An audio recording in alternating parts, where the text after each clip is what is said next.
agricultural productivity, household purchasing power, and universal services to people. These measures have delivered a high growth rate of around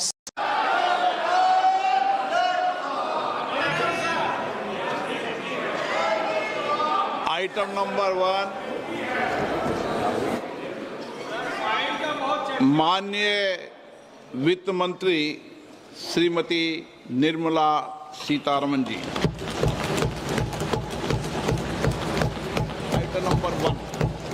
Item number 1. Sir, with your permission, I rise to lay on the table a copy each of the following papers, Hindi and English versions, under Article 281 of the Constitution, Report for 2026 to 2031, Volume 1, Main Report of the 16th Finance Commission. 2. Report for 2026-2031, Volume 2, Annexures of the 16th Finance Commission. Number 3.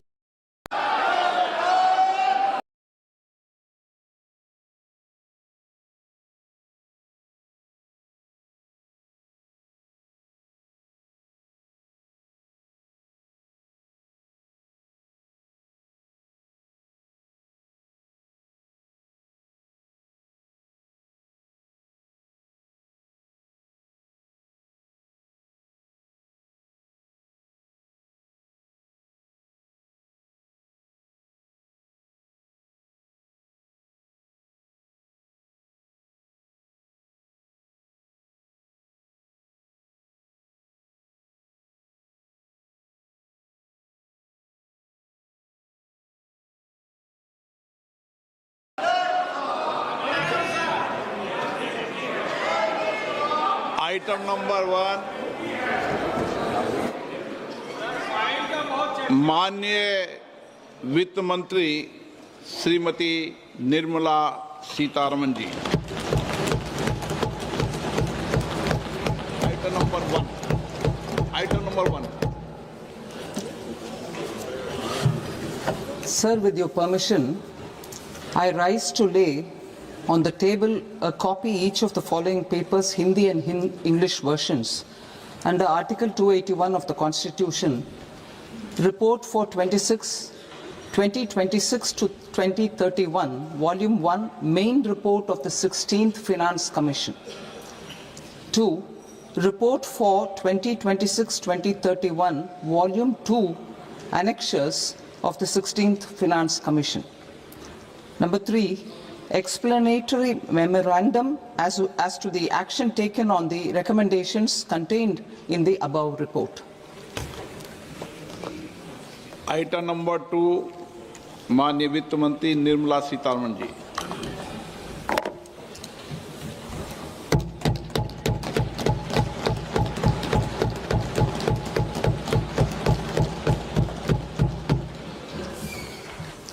Honorable Speaker, sir, on the sacred occasion of Magh Purnima and the birth anniversary of Guru Ravidas, I present the budget for the year 2026-2027. Since we assumed office 12 years ago, India's economic trajectory has been marked by stability, fiscal discipline, sustained growth, and moderate inflation. This is the result of conscious choices we have made, even in times heightened uncertainty and disruption. Our government, led by Honorable Prime Minister Modi, has decisively and consistently chosen action over ambivalence, reform over rhetoric, and people over populism. We have pursued far-reaching structural reforms, fiscal prudence and monetary stability, whilst maintaining a strong thrust on public investment. Keeping Atmanirbharta as a lodestar, we have built domestic manufacturing capacity, energy security, and reduced critical import dependencies. Simultaneously, we have ensured that citizens benefit from every action of the government, undertaking reforms to support employment generation, agricultural productivity, household purchasing power, and universal services to people.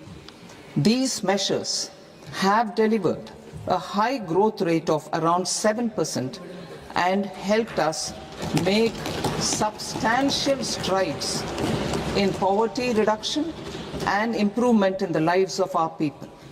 Today, we face an external environment in which trade and multilateralism are imperiled and access to resources and supply chains are disrupted. New technologies are transforming production systems while sharply increasing demands on water, energy, and critical minerals. India will continue to take confident steps towards Vikasit Bharat, balancing ambition with inclusion. As a growing economy with expanding trade and capital needs, India must also remain deeply integrated with global markets, exporting more and attracting stable long-term investment. As I begin Part A, I want to express my gratitude to the people for standing firmly with us as we forge our way together towards becoming one of the largest economies of the world.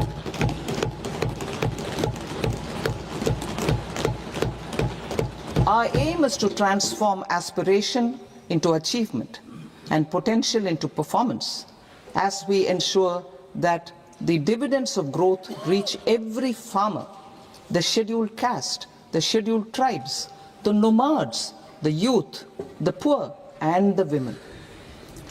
In Vikasit Bharat Young Leaders Dialogue 2026, several innovative ideas were shared with our Prime Minister, which have inspired many of the proposals, making this a unique Yuva Shakti-driven budget. Our government's sankalp is to focus on our poor, underprivileged, and the disadvantaged. To deliver on this sankalp, and given that this is the first budget prepared in Kartavya Bhavan, we are inspired by three Kartavya. Our first Kartavya is to accelerate and sustain economic growth by enhancing productivity and competitiveness and building resilience to volatile global dynamics. Our second Kartavya is to fulfill aspirations of our people and build their capacity, making them strong partners in India's path to prosperity. Our third Kartavya, aligned with our vision of Sabka Saath, Sabka Vikas, is to ensure that every family, community, region, and sector has access to resources, amenities, and opportunities for meaningful participation. This threefold approach requires a supportive ecosystem.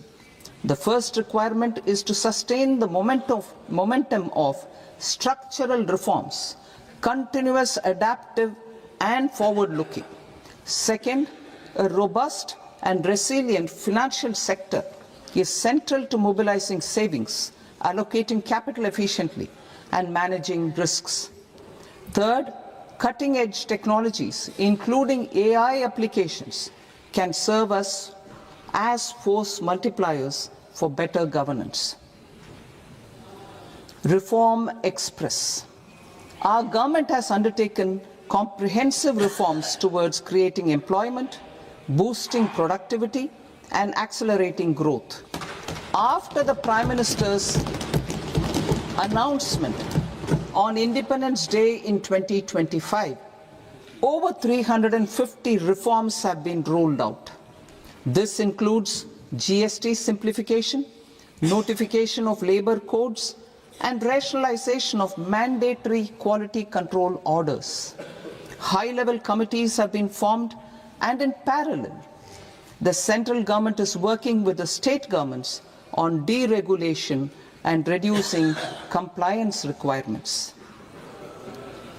The Reform Express is well on its way and will maintain its momentum to help us fulfill our kartavya. I now move to specific proposals. Under our first kartavya, to accelerate and sustain economic growth, I propose interventions in 6 areas. 1. Scaling up manufacturing in 7 strategic and frontier sectors.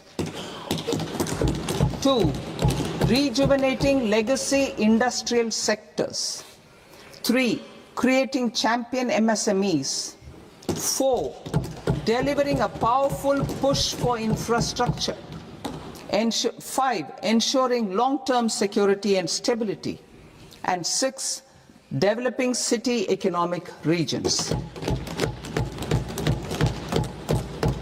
Scaling up of manufacturing in 7 strategic and frontier sectors. Biopharma Shakti, meaning biopharma strategy for health advancement through knowledge, technology and innovation. India's disease burden is observed to be shifting towards non-communicable diseases like diabetes, cancer and autoimmune disorders. Biologic medicines are key to longevity and quality of life at affordable costs. To develop India as a global biopharma manufacturing hub,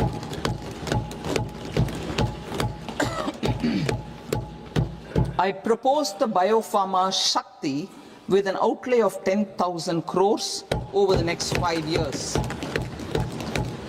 This will build the ecosystem for domestic production of biologics and biosimilars. The strategy will include a biopharma-focused network with 3 new national institutes of pharmaceutical education and research, popularly known as NIPERs, and upgrading 7 existing ones. It will also create a network of 1,000 accredited India clinical trials sites.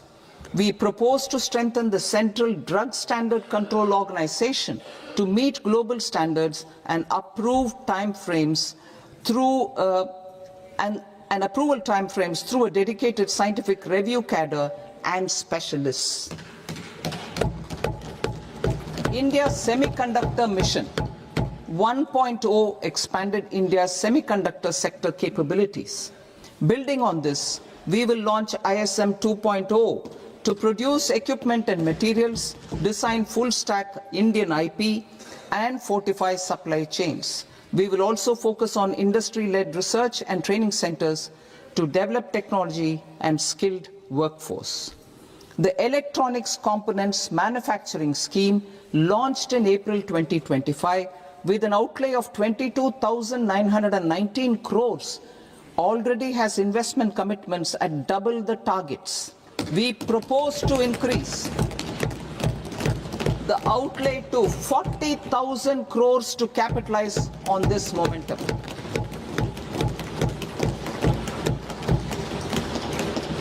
A scheme for rare earth permanent magnets was launched in 2025 November. We now propose to support the mineral-rich states of Odisha, Kerala, Andhra Pradesh and Tamil Nadu to establish dedicated rare earth corridors to promote mining, processing, research and manufacturing.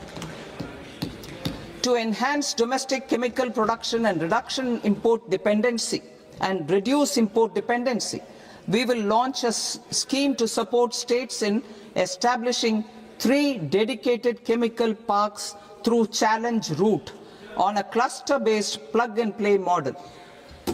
Strong capital goods.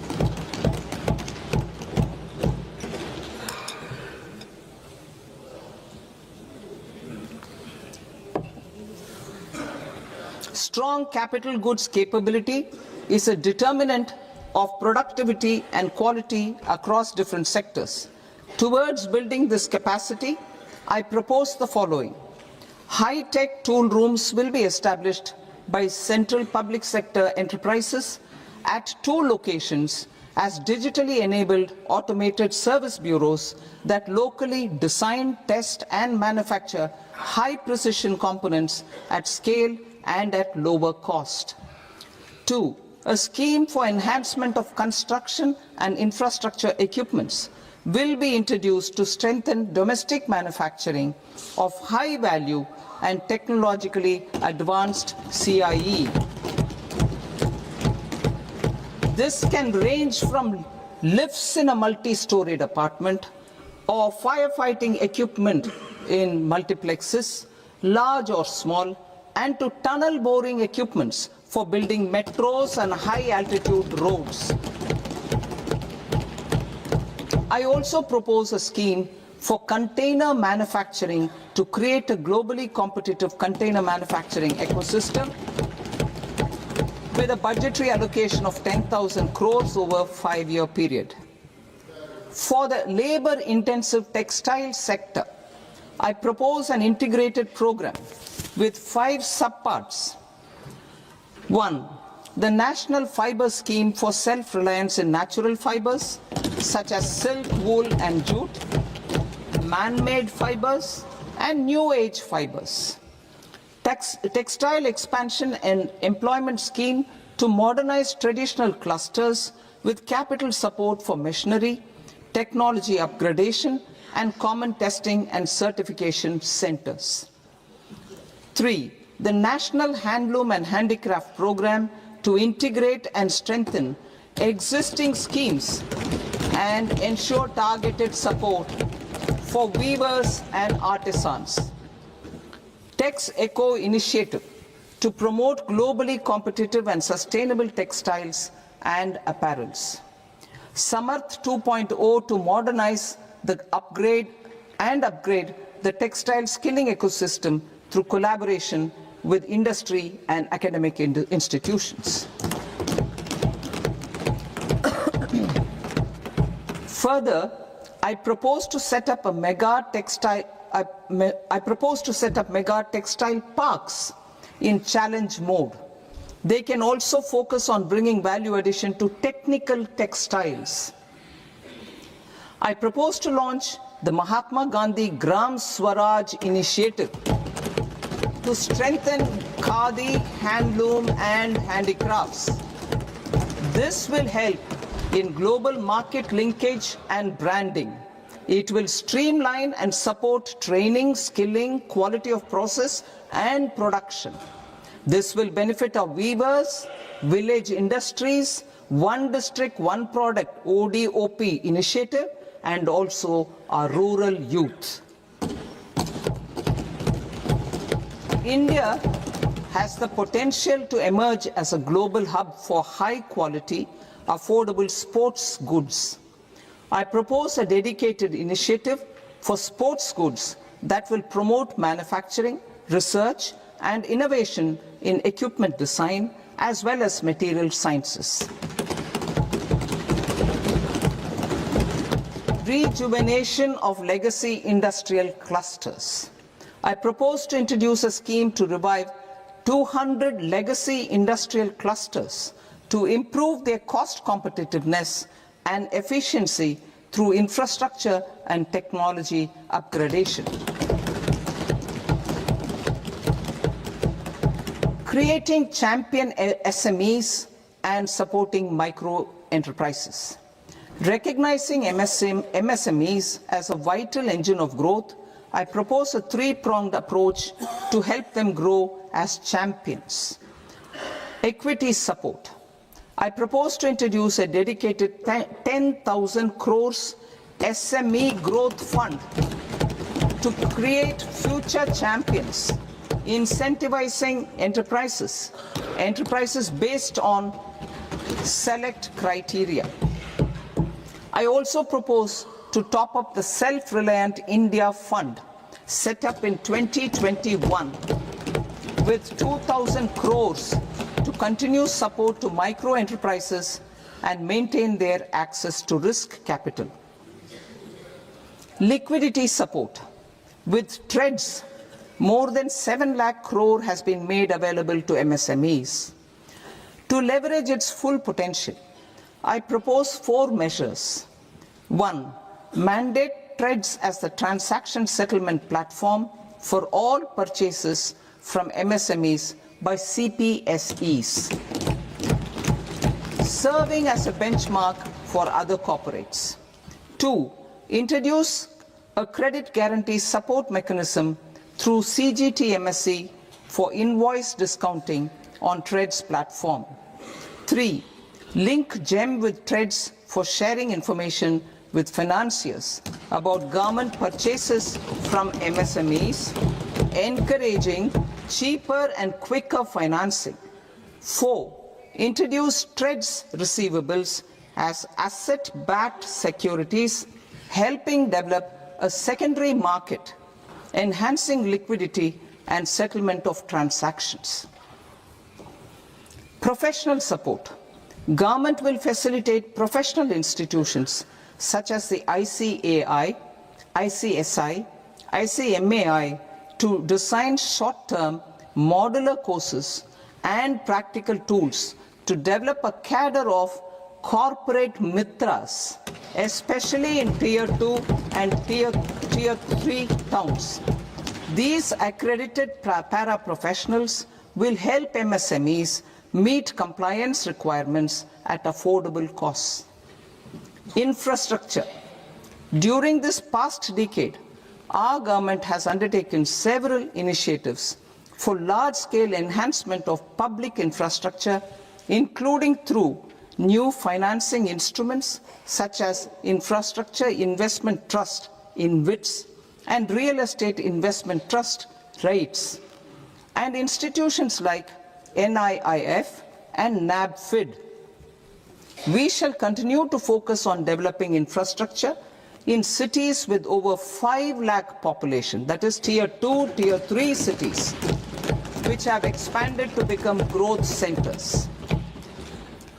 Public capital expenditure has increased manifold from 2 lakh crore in 2014-15 to an allocation of 11.2 lakh crore in BE 25-26.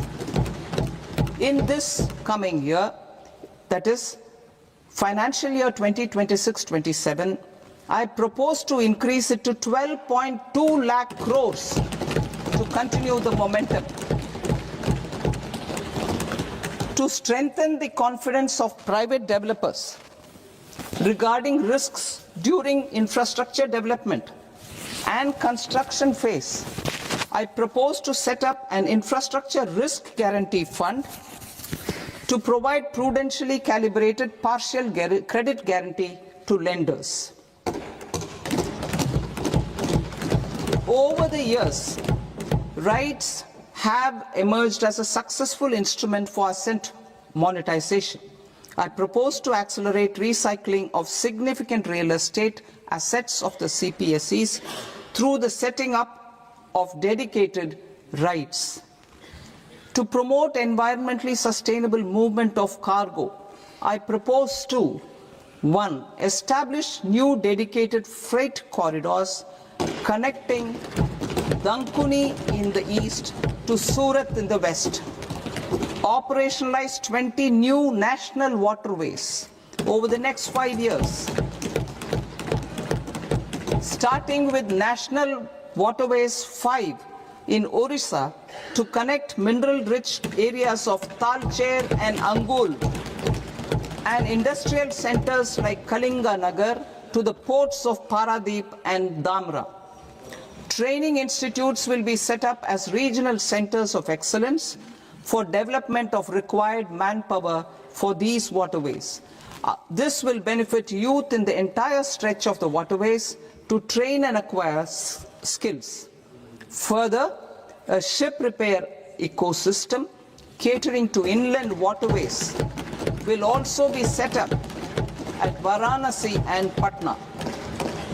And C. Launch a coastal cargo promotion scheme for incentivizing a modal shift from rail to road to increase the share of inland waterways and coastal shipping from 6% to 12% by 2047. To enhance last mile and remote connectivity and promote tourism, I propose to give incentives to indigenize manufacturing of seaplanes. A seaplane VGF scheme will be also introduced to provide support for operations. Carbon capture, utilization and storage. Aligning with the roadmap launched in December 2025, the carbon capture, utilization and storage technologies at scale will achieve higher readiness and in end-use application across 5 industrial sectors, including power, steel, cement, refineries and chemicals. An outlay of 20,000 crore is proposed over the next 5 years for this purpose. City economic regions. Cities are India's engines of growth, innovation and opportunities. We shall now focus on Tier 2, Tier 3 cities and even temple towns which need modern infrastructure and basic amenities. This budget aims to further amplify the potential of cities to deliver the economic power of agglomerations by mapping city economic regions based on their specific growth drivers. An allocation of 5,000 crore per CER over 5 years is proposed for implementing their plans through a challenge mode with a reform-cum-result-based financing mechanism. In order to promote environmentally sustainable passenger systems, we will develop 7 high-speed rail corridors between cities as growth connectors, namely Mumbai to Pune, Pune to Hyderabad, Hyderabad to Bengaluru, Hyderabad to Chennai, Chennai to Bengaluru, Delhi to Varanasi, Varanasi to Siliguri.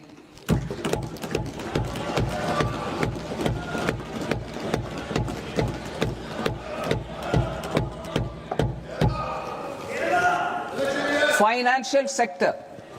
The Indian banking sector today is characterized by strong balance sheet, historic highs in profitability, improved asset quality, and coverage exceeding 98% of villages in the country.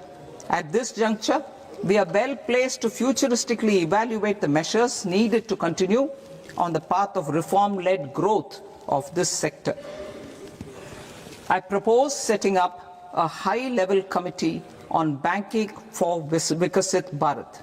High-level committee on banking for Vikasit Bharat to comprehensively review the sector and align it with India's next phase of growth, while safeguarding financial stability, inclusion, and consumer protection.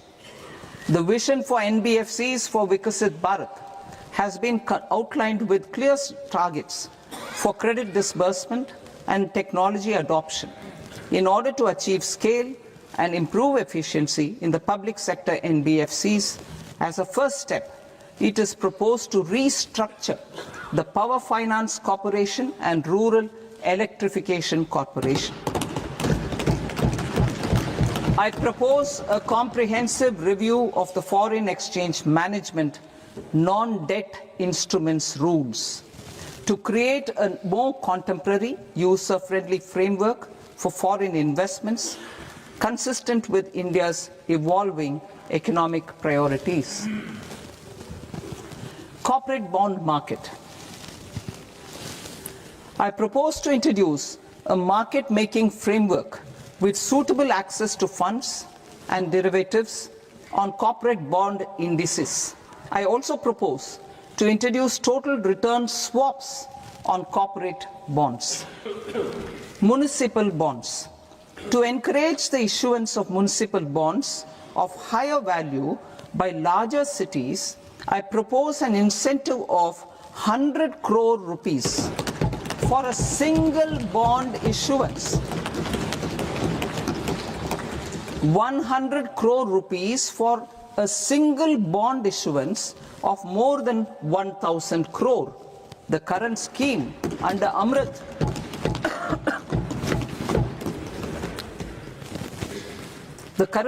under Amrit which incentivizes issuances up to 200 crores only, will also continue to support smaller and medium towns. That will also continue to support the smaller and medium towns. Ease of doing business. Individual persons resident outside India, PROI, will be permitted to invest in equity instruments of listed Indian companies through the Portfolio Investment Scheme. It is also proposed to increase the investment limit for an individual PROI under the scheme from 5% to 10%, with an overall investment limit for all individual PROIs to 24% from the current 10%. Emerging technologies including AI. 21st century is technology driven. Adoption of technology is for the benefit of all people. Farmers in the field, women in STEM, youth keen to upskill, and Divyangjan to access newer opportunities.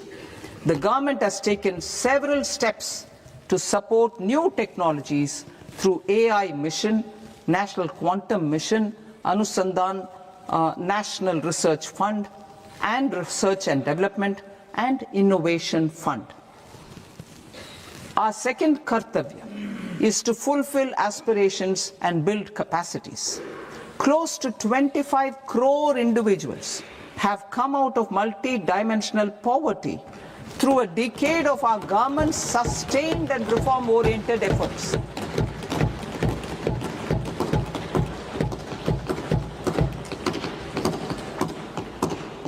Our government has therefore decided to place a renewed emphasis on the service sector to provide a pathway to fulfilling aspirations of a youthful India with the following measures.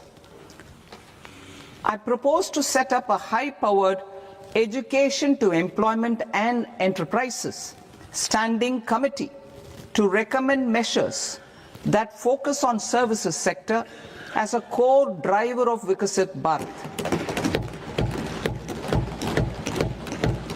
This will make us a global leader in services with a 10% global share by 2047. The committee will prioritize areas to optimize the potential for growth, employment, and exports. They will also assess the impact of emerging technologies, including AI, on jobs and skill requirements and propose measures thereof. To create a range of skilled career pathways, a new range of skilled career pathways for our youth, I propose interventions in the following sectors. Health.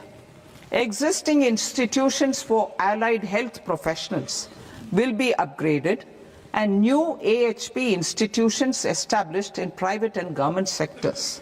This will cover 10 selected disciplines, including optometry, radiology, anesthesia, OT technology, applied psychology and behavioral health, and add 1 lakh AHPs over the next 5 years.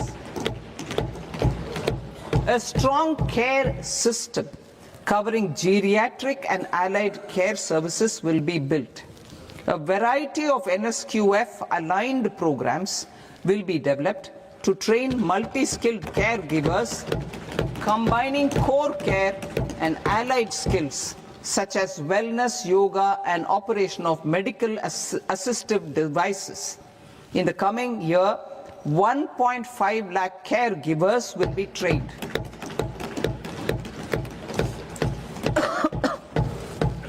Hubs for medical value tourism.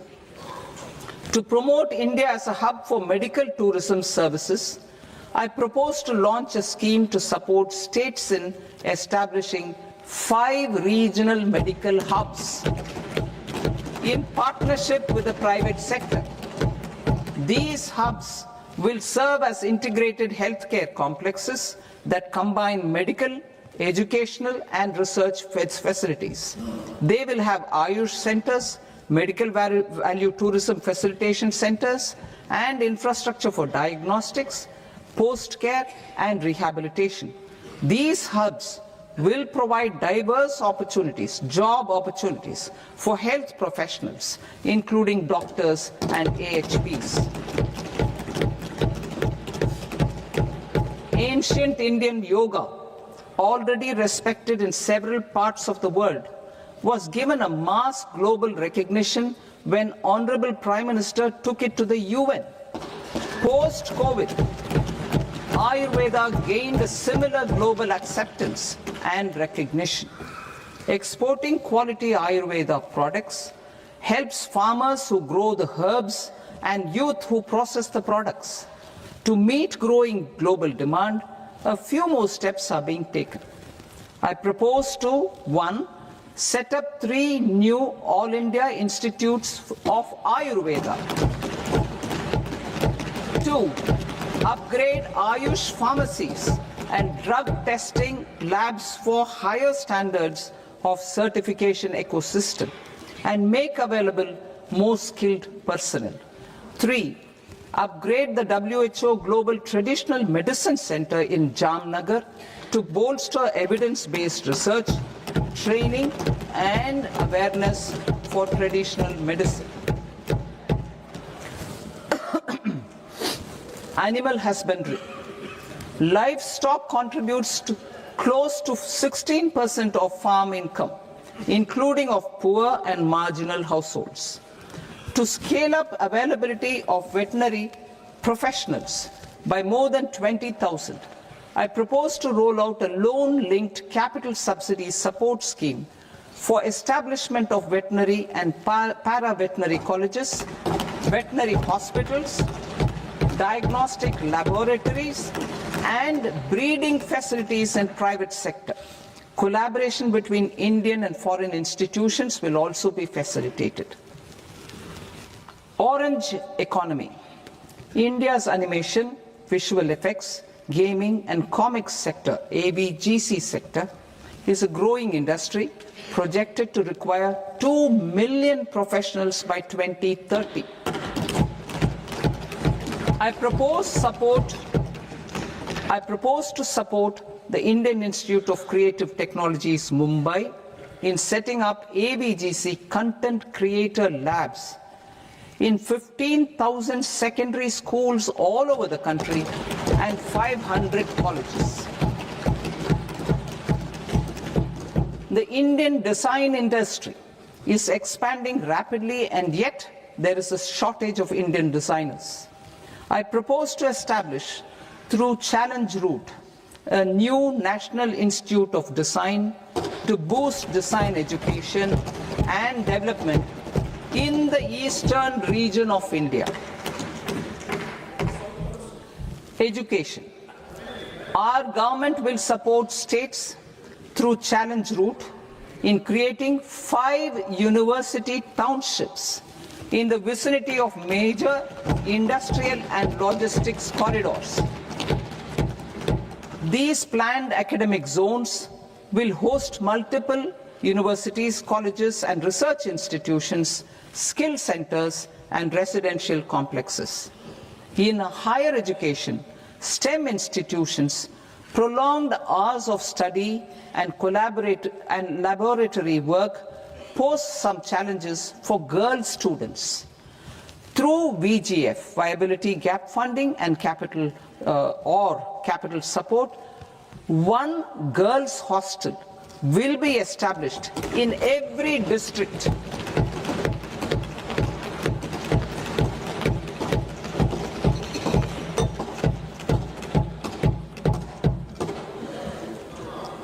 To promote astrophysics and astronomy via immersive experiences, 4 telescope infrastructure facilities will be set up or upgraded.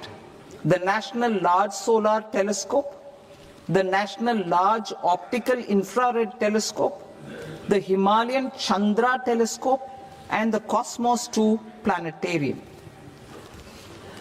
Tourism. The tourism sector has the potential to play a large role in the employment generation, forex earnings, and expanding the local economy. I propose to set up a National Institute of Hospitality by upgrading the existing National Council for Hotel Management and Catering Technology. It will function as a bridge between academia, industry, and government. I also propose a pilot scheme for upskilling 10,000 guides in 20 iconic tourist sites through a standardized, high-quality, 12-week training course in hybrid mode in collaboration with the Indian Institute of Management. A national destination digital knowledge grid will be established to digitally document all places of significance, cultural, spiritual, and heritage. This initiative will create a new ecosystem of jobs for local researchers, historians, content creators, and technology partners. India has the potential and opportunity to offer world-class trekking and hiking experience. We will develop ecologically sustainable mountain trails in Himachal Pradesh, Uttarakhand, and Jammu Kashmir. Also in Araku Valley in the Eastern Ghats and Podigai Malai in the Western Ghats. Turtle trails along key nesting sites in the coastal areas of Odisha, Karnataka, and Kerala. And 3 bird watching trails along the Pulikat Lake in Andhra Pradesh, Tamil Nadu. It's on the border. Under the visionary leadership of Honorable Prime Minister, we established the International Big Cat Alliance in 2024. This year, India is hosting the first ever Global Big Cat Summit, where heads of governments and ministers from 95 range countries will deliberate on collective strategies for conservation. Heritage and culture tourism. I propose to develop 15 archaeological sites, including Lothal, Dolavira, Rakhi Gadi, Adichanallur, Saranath, Hastinapur, and Leh Palace into vibrant experiential cultural destinations. Excavated landscapes will be open to the public through curated walkways. Immersive storytelling skills and technologies will be introduced to help conservation labs, interpretation centers, and guides. The sports sector provides multiple means of employment, skilling, and job opportunities. Taking forward the systematic nurturing of sports talent which is set in motion through the Khelo India program earlier, I propose to launch a Khelo India mission to transform the sports sector over the next decade.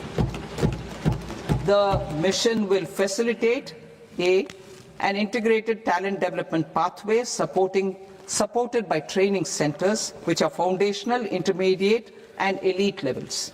B, systematic development of coaches and support staff. C, integration of sports science and technology. D, competitions and leagues to promote sports culture and provide platforms. And E, development of sports infrastructure for training and competition. Our third Kartavya aligns with our vision of Sabka Saath, Sabka Vikas towards Vikasit Bharat. This requires targeted efforts for 1. Increasing farmer incomes through productivity enhancement and entrepreneurship, with special attention to small and marginal farmers.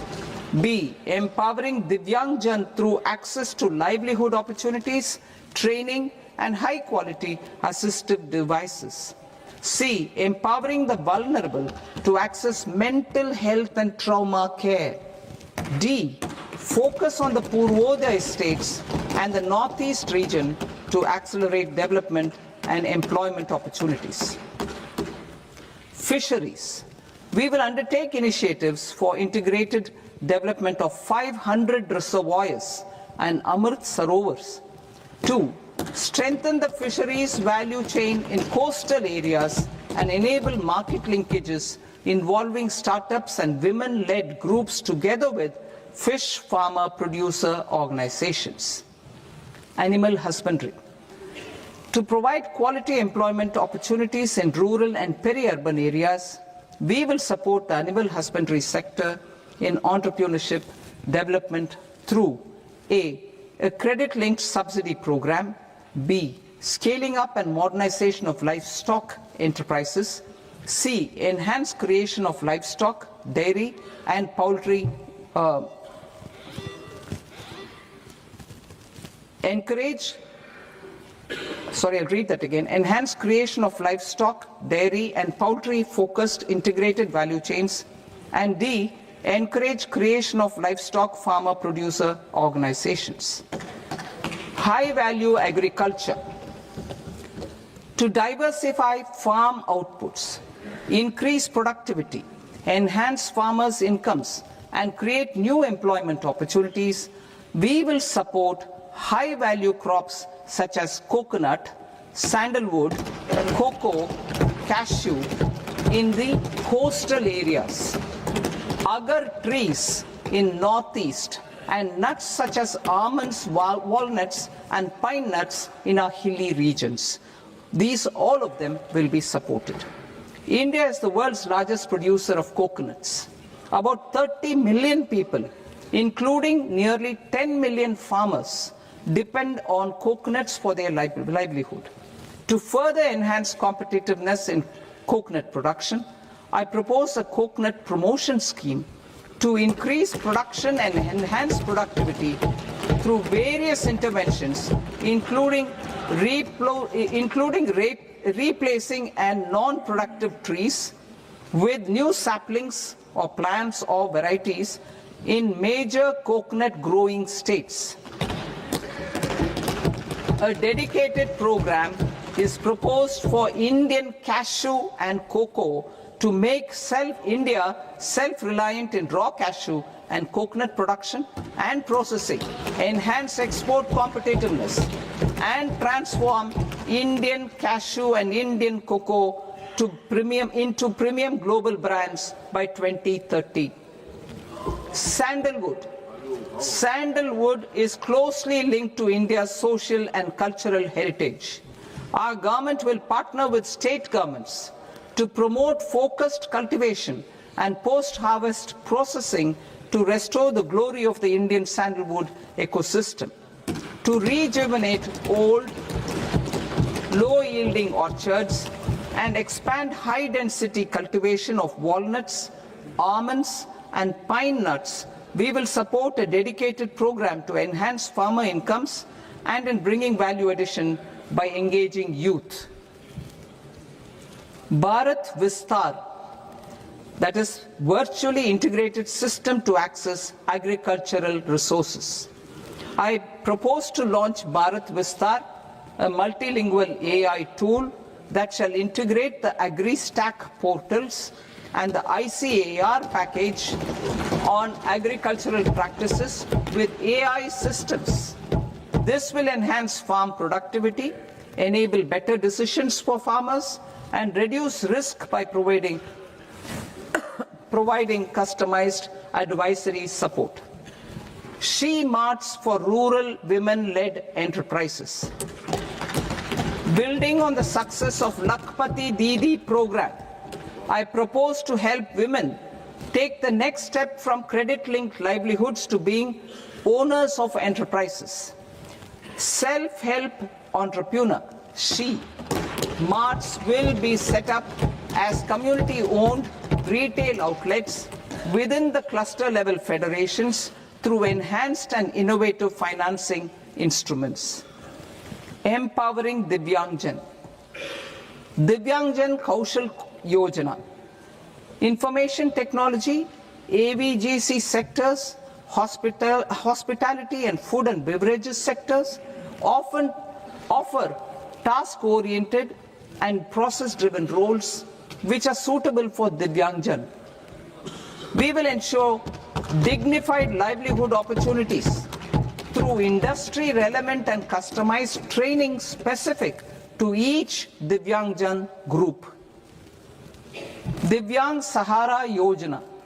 Timely access to high-quality assistive devices for all eligible Divyangjan is a fundamental need.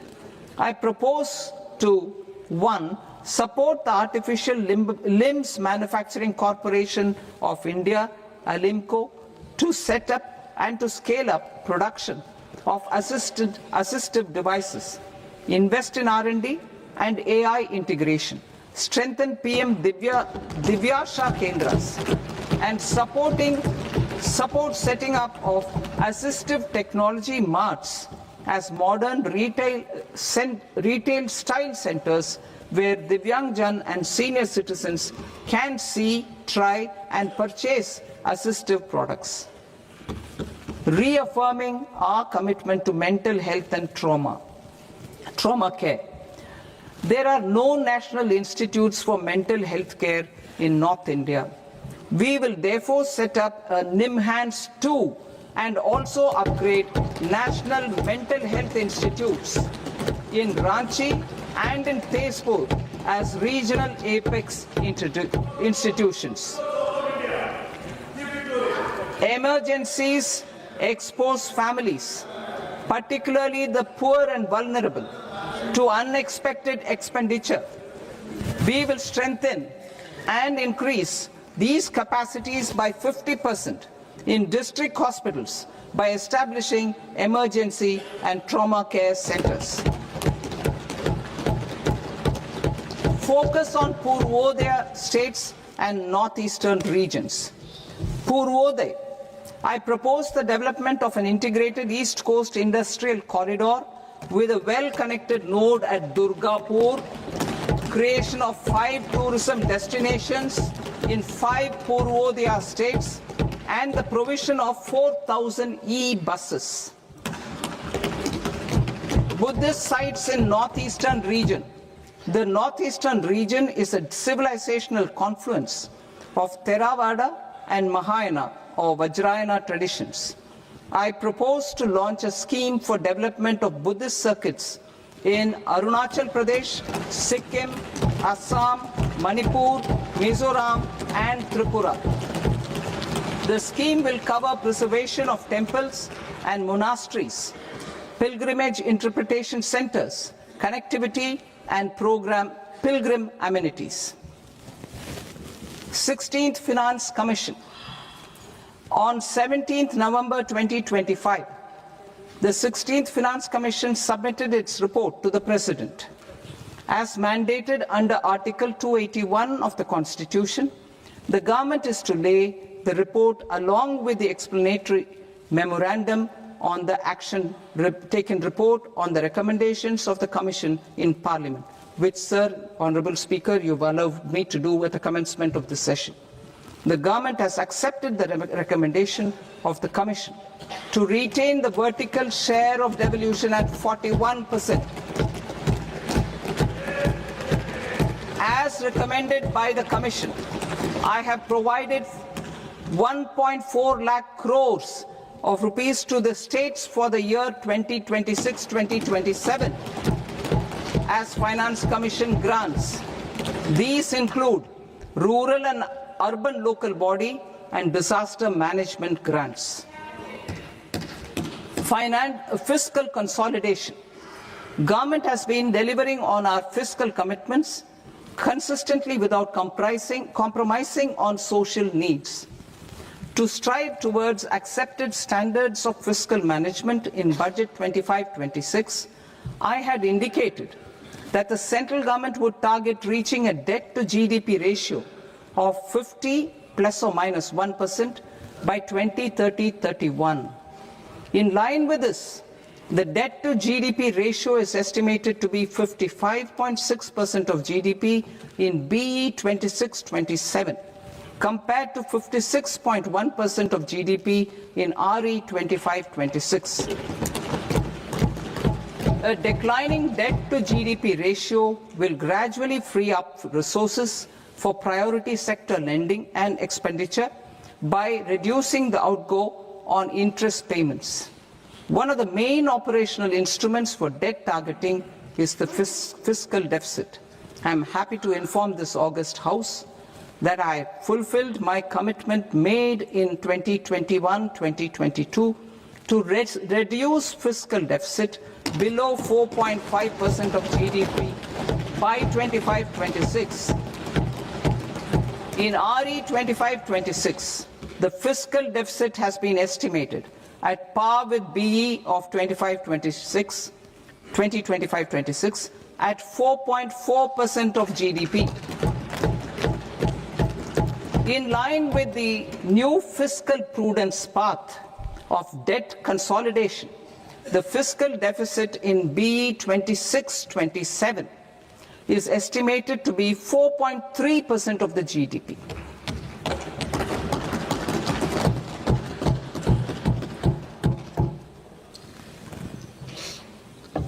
The revised estimates of the non-debt receipts are 34 lakh crore rupees, of which the centre's net tax receipts are 26.7 lakh crore.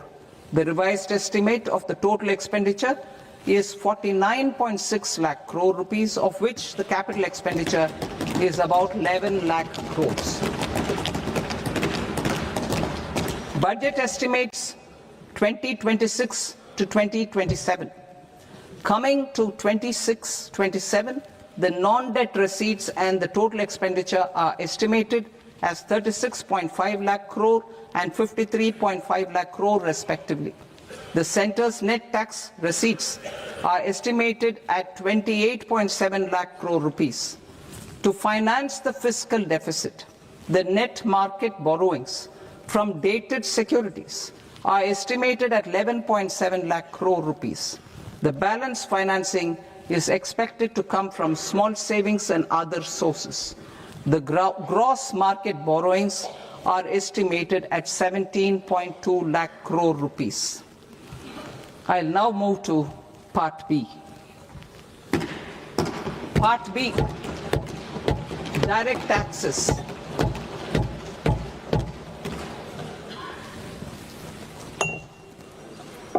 Honorable Speaker, sir, I now present my proposals on direct taxes. New Income Tax Act.